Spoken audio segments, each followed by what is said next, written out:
Assalamu алейкум, урматтуу туугандар. Кыргызыбызда өтө жакшы сөз бар. Бир комалак бир карынмайды чиретет дейт. Бир кылган инсандын кесепетинен бүгүнкү күндө бүткүл Кыргызстан дүйнө жүзүнө уят болуп жатат. Калпак биздин улуттук кийимибиз. Калпак биздин улуттук баш кийимибиз. Бүгүнкү күндө ушу баш кийимибизди кийип алып, интернетте айбан кылбаган нерселерди биздин кыргыздын уулдары кылып жатканы бизди өкүндүрөт. Мейли калпакты Бакай атабыз, Манас атабыз кийген жөнүндө айтпай бери эле кетейик. Биздин падышабыз, президентибиз башка мамлекетке барганда делегациялардын бардыгы менен калпак кийип барышат.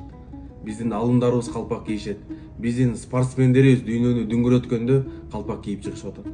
Бирок ошол калпакты дүйнө жүзүнө бизди туура эмес жагынан көрсөтүп жаткан инсандарды ким тарбиялайт? Ким буларды көзөмөлгө алат? Желектерди комнаталарына ийилип алып, акылга сыйбаган нерселерди тартып, бүткүл биздин кошуна мамлекеттерге дүйнө жүзүнө уят кылып аткан инсандарды кандай кылып тарбиялайбыз?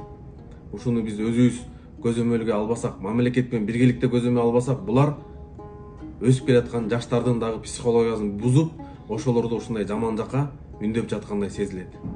Бүгүн токтотпосок, эртең кеч болуп калат. Ушу менен мамлекеттеги инсандар менен биз билебиз буларды кимдер токтото алат. Ошолор менен биргеликте ушул ишти бирге колго алып, бирге токтотпосок, бул өтө бүткүл дүйнө жүзүнө мамлекетибизди, калпагыбызды, желегибизди, маданиятыбызды бүткүл дүйнө жүзүнө уят кылып атат. Ошон үчүн буга кандайдыр бир реакция кылышыңарды баарыңарды суранабыз.